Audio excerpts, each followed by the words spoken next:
চিত্রগুপ্ত, কি খবর? আমার যমরাজ্য ফাঁকা ফাঁকা লাগছে কেন? আজ্ঞে যমরাজ, আমার খাতায় আজ কারো নাম দেখতে পাচ্ছি না। সে কি? এ তো বড় সর্বনেশে কাণ্ড। হ্যাঁ, না না না, এ তো হতে দেওয়া যায় না। চিত্রগুপ্ত, চিত্রগুপ্ত, আমার যমরাজ্যে একটা নিয়ম আছে, প্রত্যেক দিন একজন মর্তলোক থেকে আসবেই। এই নিয়মের ব্যতিক্রম কিভাবে মানবো? কাউকে তো পাচ্ছি না। পাচ্ছি না বললে তো হবে না চিত্রগুপ্ত। নিয়মের ব্যতিক্রম হওয়া যাবে না। ভালো করে চোখ মেলে দেখো, একটা না একটা উপায় ঠিক পাবেই। দেখছি যমরাজ, কি ব্যবস্থা করা যায়।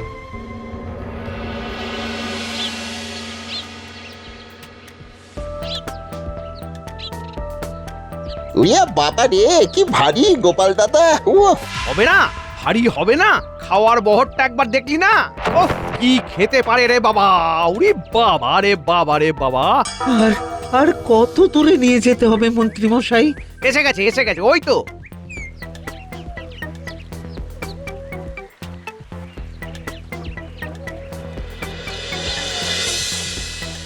এখন জোয়ার আছে, টেনে নিয়ে চলে যাবে। একেবারে চমৎকার কাজ হয়েছে, যা আপদ বিদায় হোক। বাহ, মন্ত্রীমশাই তো ভালো ফেঁসে গেল। মন্ত্রীমশাইকে ভয় দেখিয়ে বেশ কিছু টাকা লোটা যাবে। রাত্রিবেলাটা শুকে ঘুমো, কাল সকালে না হয় একটু দেখা করে আসবো।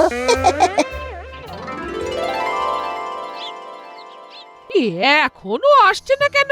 কোথায় গেল?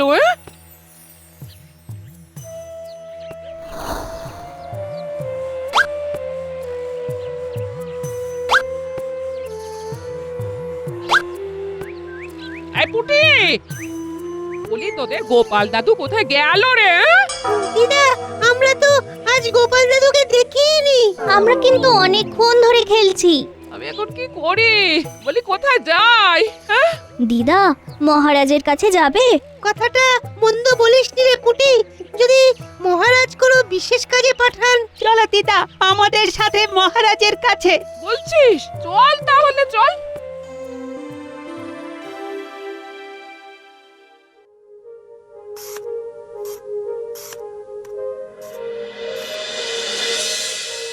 কিছু পেলে? হ্যাঁ, ওই দূরবীন খানায় চোখ রেখে তো অনেকক্ষণ বসে আছো। হ্যাঁ, কিছু নজরে কি এসেছে না আসেনি? এসেছে, এসেছে। একজনকে নদীর চরে আটকে থাকতে দেখছি। আরে নিয়ে এসো, নিয়ে এসো, ওকেই নিয়ে এসো। বাবা হিরে আর মানিক, আগে বলুন। যাও, কৃষ্ণনগরের ঘূর্ণি নদীর চরে একটা মানুষ পড়ে রয়েছে। যাও, ওকে নিয়ে এসো। যথাজ্ঞাদেব, আমরা এক্ষুনি নিয়ে আসছি। আর হিরে,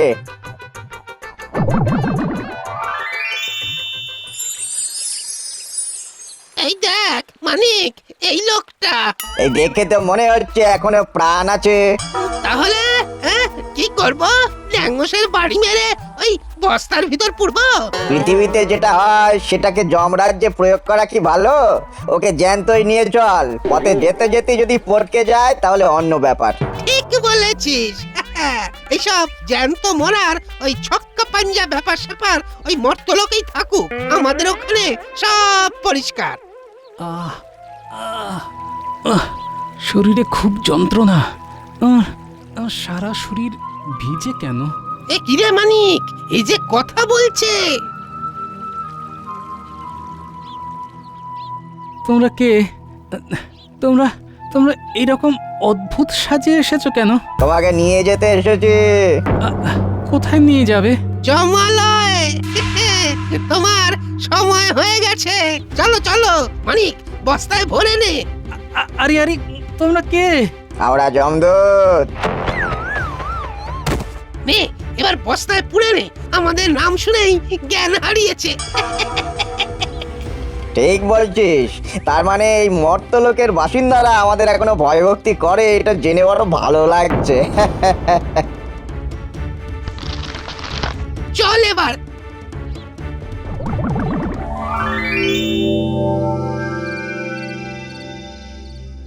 আহা, কেঁদো না গোপাল বউ, কেঁদো না। এরকম কেঁদো না। গোপাল আমাদের সম্পদ। আমি আকাশ পাতাল এক করে দেব।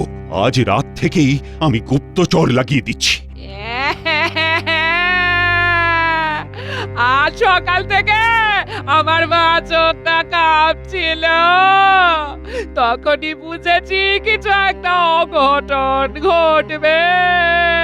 ওগো তুমি কোথায় গেলে গো? আমার যে আর কেউ নেই গো তুমি ছাড়া। আহা, গোপাল বউ শান্ত হও, আমরা দেখছি। উঁটি, ন্যাপলা, উল্টে তোদের দিদাকে সাবধানে বাড়ি নিয়ে যা, আমি দেখছি।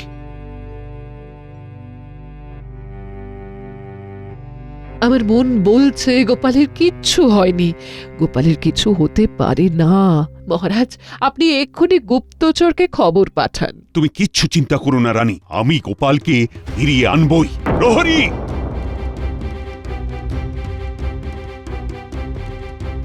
তুমি এক্ষুনি গুপ্তচরকে খবর দাও, আর আমার সভাসদেরও খবর দাও, তারা যেন এক্ষুনি আমার সাথে দেখা করে।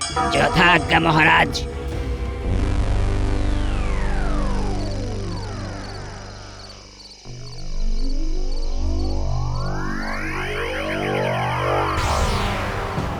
এনেছো? এনেছো? কই কই কই, দেখি দেখি দেখি, বস তার মুখ খোলো। যথাজ্ঞা যমরাজ।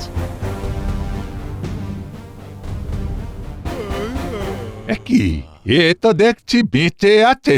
আপনারা কে বলুন তো? খামোখা বেঁধে নিয়ে এলেন, এটা কি জাতীয় মস্করা? বস্তাটা কি কাঁচের না? কি বোটকা গন্ধ। এই বালক, অশ্লীল বাক্য একদম বলবে না। লে হালুয়া, অশ্লীল বাক্য আমি আবার কখন বললাম? ওই যে মস্করা শব্দটা, ওটা এই রাজ্যে একদম বেমানান। তার বদলে রসিকতা কথাটা চলতে পারে। তারপরেই হালুয়া কথাটা। এটা কি রাজ্য? এটা যমরাজ্য, ইনি আমাদের যমরাজ। আমি যমরাজ্যে কেন? চিত্রগুপ্ত, বলে দাও ও কেন যমরাজ্যে? চিত্রগুপ্ত। হ্যাঁ যমরাজ, একটা কথা আছে, একটু এদিক পানে আসুন। কি আবার কথা? বলো। মনে হচ্ছে কিছু একটা গোলমাল আছে। না, কথাগুলো শুনতে হবে। যমরাজ, এর নাম গোপাল ভাঁড়। এর তো এখনো মরার সময় হয়নি, এর এখনো লম্বা আয়ু আছে। আমার যমরাজ্যে জীবন্ত মানুষ, এবার কি হবে? আমাকে এখানে এনেছেন কেন? আমি কিন্তু এক্ষুনি প্রতিবাদ সভা করব। আমাকে চেনেন না? আমি মহারাজ কৃষ্ণচন্দ্র রায়ের সভাসদ রসরাজ গোপাল ভাঁড়। আমাকে ছল করে এখানে এনেছেন। না না না না, তোমাকে ছল করে আনিনি।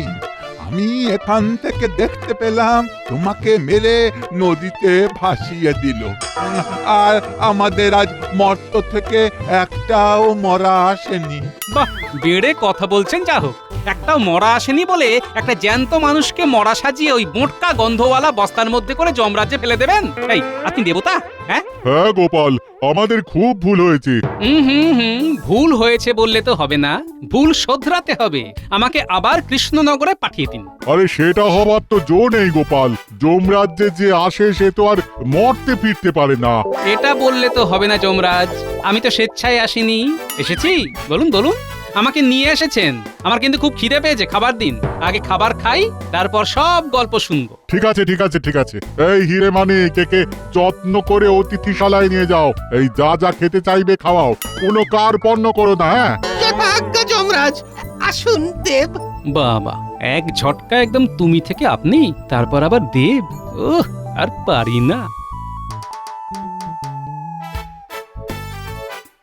চিত্রগুপ্ত, কিছু একটা উপায় বের করো যাতে আমাদের জমালয়ের নিয়ম কানুন ঠিক থাকে, আর ওই গোপালও খুশি হয়। দেখছি যমরাজ, আপনি উতলা হবেন না।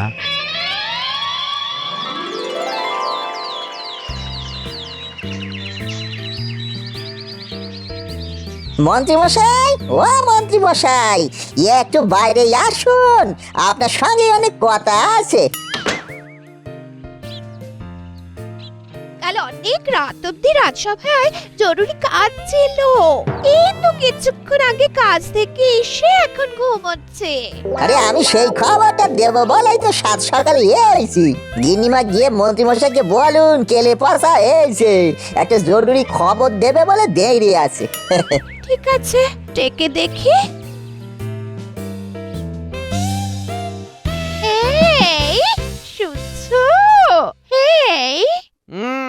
আরে কি হলো? এই শোনো না, কেলে পচা বলে একজন তোমার সাথে দেখা করতে এসেছে, বলছে নাকি খুব খুব দরকার। আমার এখন কাউকে দরকার নেই, এখন একটু ঘুম দরকার, ঘুম। আমি গোপালের খবর নিয়ে এসেছি। গোপালের খবর? ওই নিখোঁজ গোপালের খবর?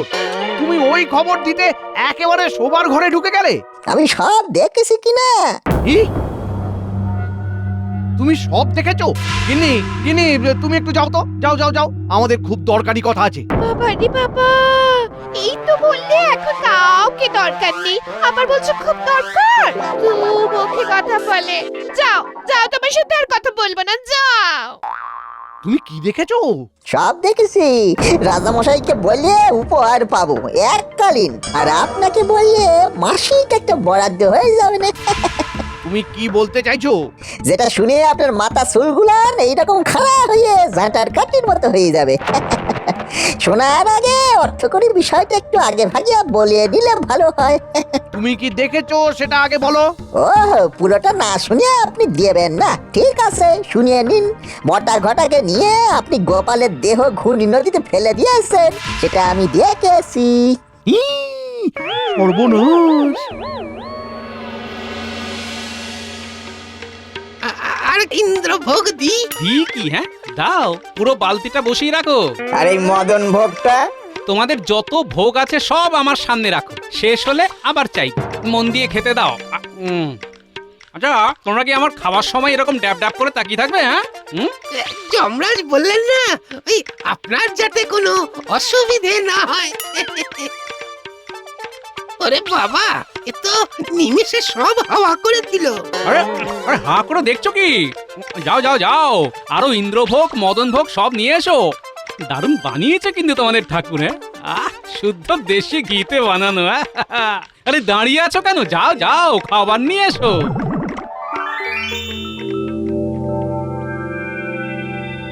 গোপালের সব ইতিহাস পেলে? আগে পেয়েছি যমরাজ। মানুষ কেমন, মানে কোথায় চালান করব? যমরাজ, এই চালান কথাটা কিন্তু মর্ত লোকের। কি করব হঠাৎ করে গোপালের প্রভাব কিংবা অনুপ্রেরণা? না না না, ওকে কোথায় পাঠাবো বলো দেখি। স্বর্গে। গোপাল খুব দেশভক্ত, খুব সৎ, খুব স্পষ্ট বক্তা। ওর বিরুদ্ধে কোনো কলঙ্কের দাগ নেই। ওর এই জনপ্রিয়তা দেখে ওদের দেশের মন্ত্রী ওকে খুব হিংসে করে। তারপর কিন্তু গোপালকে মৃতপ্রায় করে নদীতে ভাসালো কে? কে আবার? সেই ধূর্ত মন্ত্রী আর তার দলবল। ভোলার বাড়ি যাবার মুখে বটা আর ঘটা ওর যাবার পথে বিষ মেশানো কাঁটা রেখে দিয়েছিল। ওরা কি জানতো যে গোপাল ভোলা ময়রার বাড়ি যাবে? হ্যাঁ যমরাজ, গোপাল যখন তার পরম বন্ধু বিজ্ঞানীকে বলছিল, গোপাল, তোমাকে যত দেখি তত অবাক হই। তুমি মিতব্যয়ী, তোমাকে আমি কখনো কৃপণ বলবো না, কারণ কৃপণ কখনো কাউকে সাহায্য করে না। তোমার হাতে এখন অর্থ নেই, কিন্তু ঋণ করেও সাহায্য করতে যাচ্ছ। কি করি বলো বিজ্ঞানী? ভোলার ওই করুণ মুখ আমি দেখতে পাচ্ছি না, আর আমার হাতেও ওকে সাহায্য করার মতো অর্থও নেই। মহারাজের কাছে চাইলে হাজারো প্রশ্ন, তারপর মন্ত্রী মশাই আছেন শকুনের দৃষ্টি নিয়ে। আমাকে শকুন বলা তোমার হচ্ছে? যা বলেছ সব সময় দৃষ্টি ভাগারে। মাঝে মাঝে ভাবি এমন একটা জিনিস আবিষ্কার করব যাতে যাতে এই খারাপ মানুষগুলোকে একেবারে অদৃশ্য করে দিতে পারি। একদিন নিশ্চয়ই এইরকম যন্ত্র তুমি আবিষ্কার করবে বিজ্ঞানী, আর এই মন্ত্রী মশাইয়ের মতো খারাপ মানুষগুলোকে অদৃশ্য করে দেবে। করাচ্ছি অদৃশ্য, আজ আমি তোমাকে অদৃশ্য করে দেব, কেউ টের পাবে না। এই যে তুমি আমাকে ভোলাকে দেবার জন্য অর্থ দিলে, সভা শেষ হবে আর আমি ভোলার বাড়িতে গিয়ে অর্থটা দিয়ে দেব। ঠিক আছে, ভোলার বাড়ি যাবার পথেই তুমি একেবারে অদৃশ্য হয়ে যাবে। যাই কটা ঘটার কাছে, এই কাজে ওদের সাহায্য নিতে হবে। ও, তাহলে এই ব্যাপার। তাহলে তো গোপালকে বুঝিয়ে সুঝিয়ে স্বর্গে থাকার ব্যাপারে রাজি করিয়ে নিতে হবে। যমরাজ, ওরে বাবা, গোপালের খিদে তো রাক্ষসের খিদে। বালতি বালতি মদন ভোগ, ইন্দ্রভোগ সব খেয়ে নিচ্ছে, কিছুতেই থামছে না। এটা কেন হচ্ছে চিত্রগুপ্ত? এর কি কারণ? গোপাল কি এই রকম রাক্ষসের মতো খায় নাকি? না যমরাজ, এটা হচ্ছে ওই বিষক্রিয়ার পার্শ্ব প্রতিক্রিয়া। এটা কেটে যাবে। কোথায় গেল? কোথায় গেল? হ্যাঁ হ্যাঁ, এইখানে দাঁড়িয়ে বলি আমাকে খাবার দেবে কে? হ্যাঁ, খিদেতে পেট চুঁচুই করছে তো। আমি সামনে যা দেখবো তাই খাবো কিন্তু। সর্বনাশ! ও চিত্রগুপ্ত, বলি এখন কি হবে? কোনো উপায়? আপনারা উপায় ভাবুন, আমাকে আগে খেতে দিন। হিরে মানিক, যাও যাও যাও, পাচককে বলো আরো মন্ডা মিঠাই বানাতে। যাও গোপাল, গোপাল যাও যাও, তুমি শান্ত মনে খাও। আর একটা কথা শোনো, আমি ভেবে দেখলাম তোমার স্থান স্বর্গে। তাহলে তো ভালোই হয়, পার্বতীকে নিয়ে আসুন। পার্বতীকে তো এখানে আনা যাবে না। তাহলে এই পচা জায়গায় থাকবো না, আমি কৃষ্ণনগরে ফিরে যাব, ব্যাস। সেটা সম্ভব নয়, জীবিত এখান থেকে কেউই মর্তলোকে যেতে পারে না। ও, জীবিত অবস্থায় আনতে পারেন আর যাবার বেলায় জীবিত অবস্থায় পাঠাতে পারেন না? তাহলে এক কাজ করুন, আমার পার্বতীকেও জীবিত অবস্থায় নিয়ে আসুন, লাটা চুকে যায়। আরে ওটা তো আমাদের ভুল হয়েছিল। আরে আমরা তো ভেবেছিলাম তুমি মরে গেছো। কি করে ভাবলেন? জলজ্যান্ত মানুষটাকে মৃত ভাবলেন?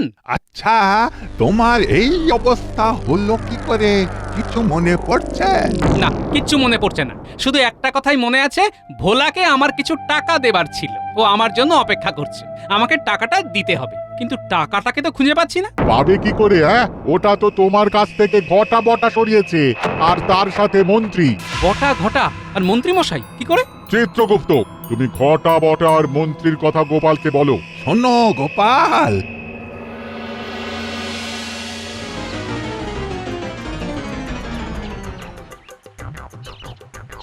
কি হলো মন্ত্রী মশাই, আপনি এমন ছুটছেন কেন? পালা পালা বটা ঘটা পালা। কেলে পচা আমাদের দেখেছে, আমরা যে গোপালকে নদীতে ফেলে দিয়েছি সেটাও দেখেছে। পালা! রে বাবা, তার মানে কেলে পচা তো সর্বনাশ করে দেবে। ও আমাকে চাপ দিয়ে অর্থ আদায় করতে চাইছে। এখানে থাকলে কেলে পচা আর মহারাজ দুজনের চাপে নাজেহাল হয়ে যাব। ওতে পালা পালা। ঠিক বলেছেন, যা পলায়তি সব জীবতী। চলে গেলে হবে? আমি যে দেখলাম তার একটা মূল্য নেই। আপনার কাছে অর্থ পাবার আশা ত্যাগ করে আমি মহারাজের কাছে গিয়েছি, মহারাজকে সব বলেছি। তার মানে মহারাজ সব জেনে গেছেন, উনি আসছেন, ওই দেখুন।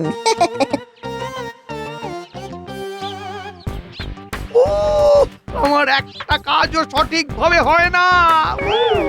ছি মন্ত্রী, ছি, তুমি এতটা নিচে নেমে গেছো?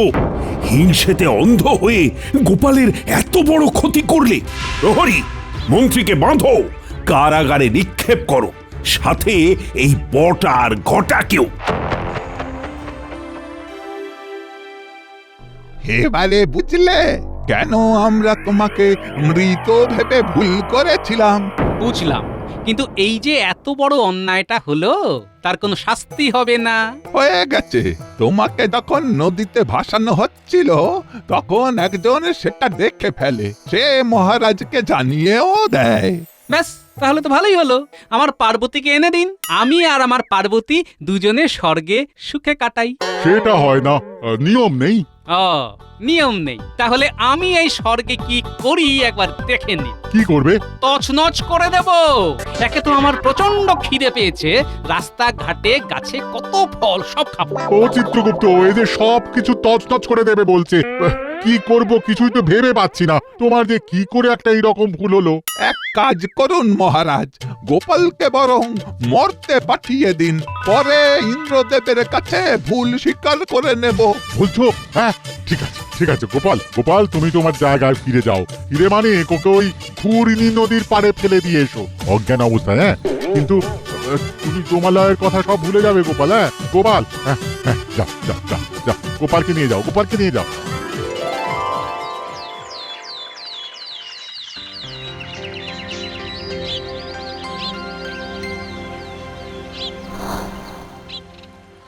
গোপাল, গোপাল চোখ মেলে চাও, দেখো দেখো সবাই তোমার জন্য কত চিন্তা করছে।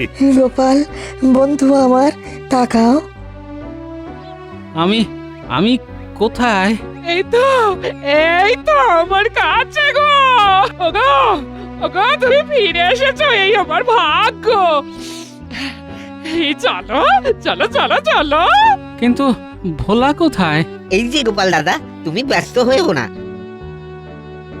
কিন্তু আমার কাছে যে তোমাকে দেবার জন্য অর্থ কিছু ছিল সেটা তো পাচ্ছি না। ওটা বটা ঘটার কাছে ছিল, ওরা স্বীকার করেছে। যাক, বাঁচা গেল। এখন আমার খুব ভালো লাগছে। জয় জয় গোপালের জয়, জয় গোপালের জয়। শুনছেন যমরাজ? শুনছি গোপালের জয়ধ্বনি শুনছি। ওর মর্তে অনেক কাজ আছে, ও কাজ করুক আর আমরা ওর ভালো ভালো কাজগুলো দেখতে থাকি। ভালো ভালো কাজগুলো দেখতে